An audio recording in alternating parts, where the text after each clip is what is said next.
I det förra avsnittet av Borås Baskets dokumentärserie Resan är målet. Kampen om truppens 12:e plats utkämpades. Efter att lagledningen hade diskuterat ganska många namn fram och tillbaka stod Rickard Maroker som segrare. Han ingår nu i Borås Baskets ligatrupp. I den andra delen av Resan är målet följer ni Borås Baskets första fjärdedel av grundserien. Ni tas med på resan och får ta del av tankar, funderingar och förklaringar. Och givetvis även bilder från matcherna. Vilka förväntningar fanns? Hur skulle säsongsinledningen bli? Skulle publiken komma? Och vilken effekt skulle lagets nyförvärv ge? För Borås Basket gäller det att vinna matcher. Spela publikfriande och bjuda publiken på den bästa showen i basketligan. Välkommen till Resan i målet. Historien om Borås Baskets säsong i basketligan 2013-2014.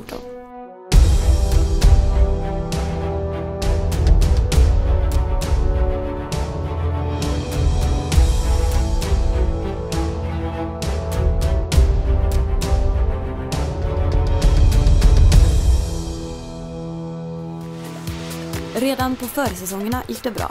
Borås vann samtliga 9 träningsmatcher och gick in i den nya säsongen med självförtroende.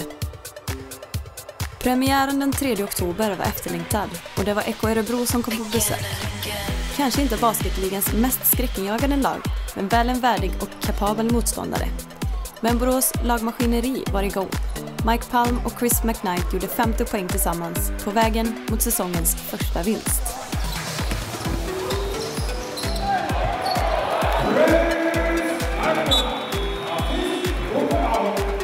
Andra matchen borta den här gången i Östersund.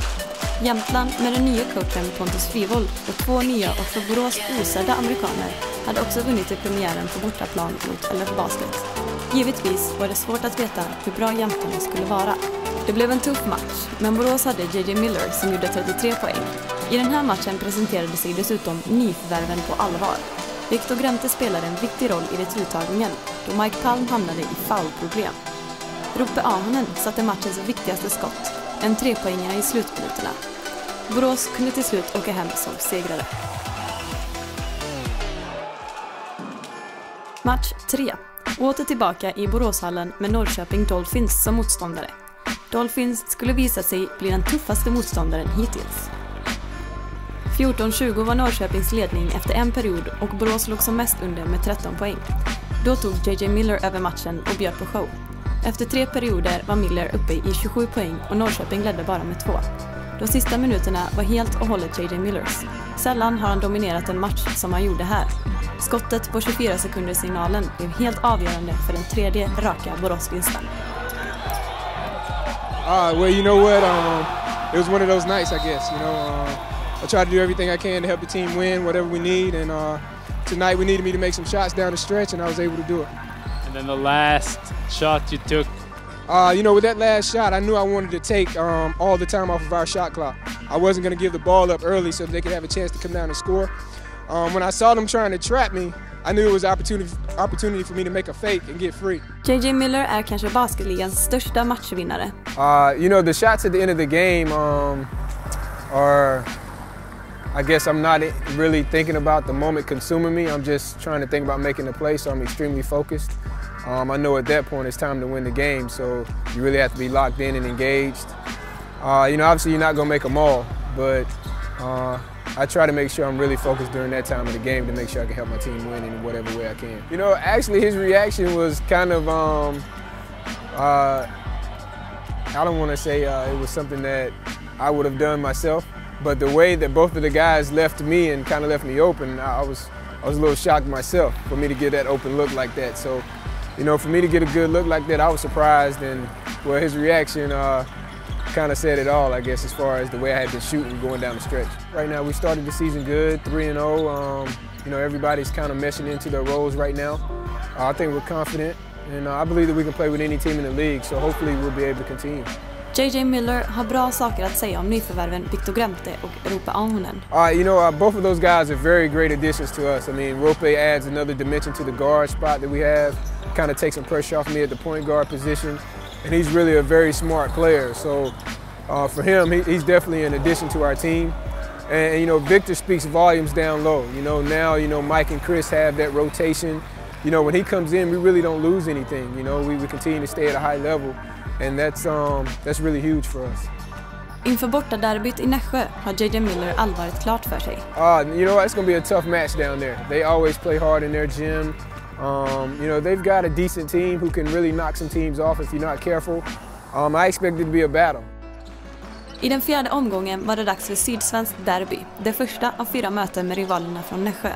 Och som sig bör i ett derby var det både jämnt och spännande.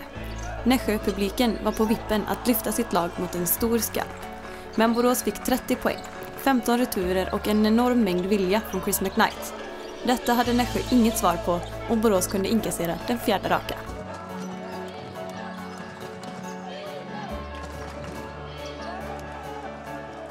Match 5 var mot LF Basket hemma i Boråshallen.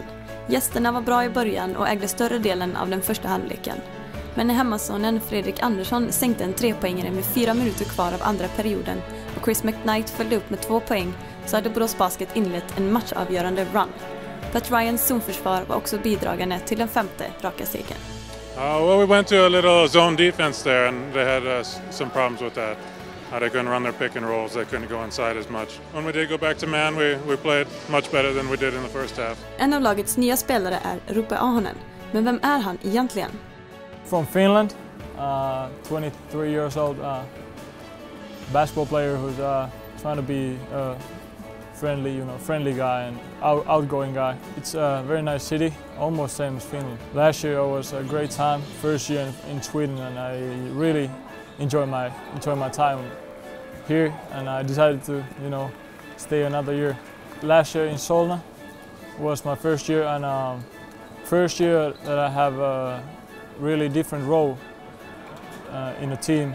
I was a pure point guard. My game was create for others and pass the ball and be the leader for the team. And now this year when I came to Borås, coach gave me a lot of freedom.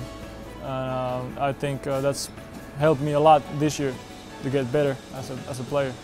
But I try to concentrate more maybe in defense, because I think what I heard last year that people score against Borås a lot of points, so we're trying to make a difference this year and play a better defense all around as a team. So we try our best, So far we managed to get five wins in a row, and that's great, and we're 5-0. We work extremely hard every practice, every day. Everybody compete, and that's the great thing about this team. Every time you go to the practice, you're gonna bring your 100% and compete, because everybody wanna win in practice. And I think that's when we do that in the practice, that comes to automatically in the game situation. Basketligans svåraste bortamatcher är i Sundsvalls sporthall. I alla fall har det varit så för Borås. Inte sedan Kristoffer Andrins avgörande skott på slutsignalen för över 5 år sedan har Borås åkt hem från Sundsvall med en vinst. Den här gången lyckades man äga ledningen med 53-58 i halvtid. Och även om det hände extremt mycket i den andra halvleken, som exempelvis massor av poäng av JJ Miller och Rupe Ahonen, så hade Borås exakt samma marginal när slutsignalen ljöd. Förbannelsen bröts alltså, och Borås Basket hade inte bara vunnit en match i Sundsvall, man hade även 6 vinster i rad. Chris McKnight, stabil som vanligt, hade kanske ett lite mildare år förra året och trädde fram lite mer i år.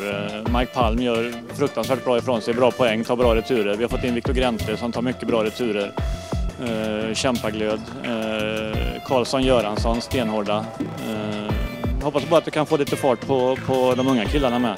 Hurdik och Ismaili och Nick och Maråker, så ska vi nog få en riktigt skön 10 att rotera på, tror jag. Efter nära på en månads spel var det dags för det allra tuffaste testet, svenska mästarna Södertälje Kings. Precis som Borås så var Kings obesegrade när man den 30 oktober kom till Boråshallen. På Facebook hade anmälningar till matchen tickat på i rask takt och man kunde ana att det skulle bli en bra publiksiffra. Men över 2400, nej, det hade ingen ens kunnat drömma om. Men det var faktiskt så som verkligheten såg ut. Och vilken match det blev. Kings tog kommandot, Borås tvingades jaga. När mindre än 3 minuter återstod ledde gästerna med 12 poäng. Men Borås gjorde allt rätt i slutet och med 3 sekunder kvar kom chansen. Mantas Griskenas stod på straffkastlinjen. Han missade 1 och satte 1. Kings ledde med 2 poäng.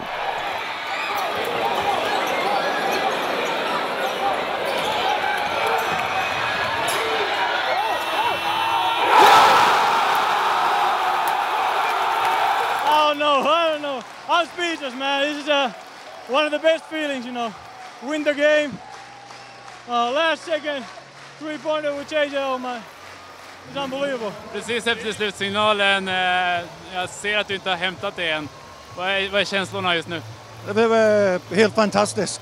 Jag tänkte att JJ, de skulle inte foula honom. Så han skulle komma upp med, han är så snabb, skulle få ett skott, men han fick en ruskigt bra, det var lång, men han är riktigt bra på det. Och jag väntat, jag tror 5 år för att göra en buzzer shot, så det är att vi har vunnit på sista skott här. Och det var en riktigt bra tillfälle. What was that? I've never seen anything like this. We said no matter what, we're going to play until the buzzer sounds. And that's what we did. We got an opportunity to win it at the end, and I got a good look, and it went in. Well, I knew I only had time for one change of direction. So I got to my spot, changed direction, and got to where I wanted, the area where I wanted to be on the floor. And I got a good look at the basket when I got there. So I'm confident that I can knock it down, and it went in. Thank God. Borås, 7-0, baby! Yeah, let's keep going! Victor Grante är Borås andra nyförvärv. Förra säsongen blev han svensk mästare med Södertälje. Nu var han med och besegrade sina gamla lagkamrater. Känslan efter Södertälje-matchen var ju fantastisk. Jag har sällan varit med i sådana matcher tidigare. Nu var vi inne på en buzzer-beater och alla var helt lyriska. Publiken var lyrisk. Det var helt underbart. Jag pratade lite med killarna sen från Södertälje efteråt och de var lite nedstämda och pratade lite med vädran också. Han var lite som vädran kan vara, lite sur, lite grinig sådär. Men jag vet att de kommer vara taggade när vi åker dit nästa gång. Victor Grante valde efter förra säsongen att hoppa av Södertälje Kings som nybliven svensk mästare. Kontroversiellt kanske? Här i Borås har jag fått visst att jag skulle få fler chanser och lite mer ansvar. Jag och Mike klickade väldigt bra de matcherna vi spelade tillsammans och träningar och sånt. Här i Borås vet alla vilka Borås Basket är och det är mycket publik. Folk hejar på stan och det är mycket roligare på det sättet. Lugnet och kontrollen som laget har där. Och det är oftast det som har gjort att vi har vunnit de matcherna vi har vunnit nu sista tiden. Som Södertälje exempel. Ligger under med 13 poäng med 3 minuter kvar. Och JJ bestämmer sig bara, nej men nu kör vi liksom. Och gör han 10 raka poäng. Och sätter buzzer-beatern. Det är en sån match till exempel. Sen har vi bra rotation inside på Mike och Chris. Heiser får lite minuter också, han gör det bra. Chris är ju helt fantastisk. Mike ser piggare ut tycker jag. Han behöver inte ta lika mycket ansvar utan han kommer in, tar sina returer, gör lite poäng, får vila lite. Sen om han behövs liksom, då levererar han ju. Roppe för övrigt kan vara en av de bästa PG:na jag har spelat med och han är ändå väldigt ung. Fredrik utvecklas mycket, han har gått upp lite i muskelmassa, gör det jättebra helt enkelt. Uppsala bara, det är ju tufft, det är ju jättetufft. Fyrishov, det är ju tufft med publiken, de har ett väldigt bra lag, mycket namnkunniga spelare där. Favoriter för SM-guldet, absolut, men jag ser inte att de är så mycket bättre än vad vi är. Några dagar senare i Uppsala. Borås spelar en briljant första halvlek och utnyttjar att hemmalaget inte är på hugget defensivt. 19-poängsledningen i halvtid gjorde att det kändes avgjort. Men Uppsala hittade sin stolthet och kom tillbaka hela vägen. När Liam Rush dunkade i ledningspoängen blev hemmapubliken galen och det kändes som att första förlusten inte var långt borta. Tack och lov finns Fredrik Andersson i laget och han spelar en avgörande roll med poäng i exakt rätt lägen. Sedan gjorde rutinen att Borås kunde vinna och därmed stå på 8-0 inför fortsättningen. Ett komplett lag känns det som. Spelar mycket bättre försvar mot tidigare. Och sen har vi våran fruktansvärda offensiv. Nervöst. Det är väl så att för varje vinst det blir mer så någon gång måste vi komma närmare en förlust. Så att det vill bara gilla läget.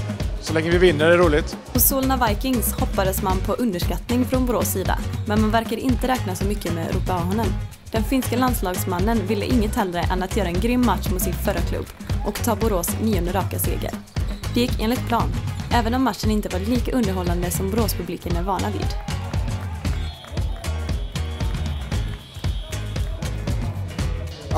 It looked easier than it was. I don't think we had our best match today.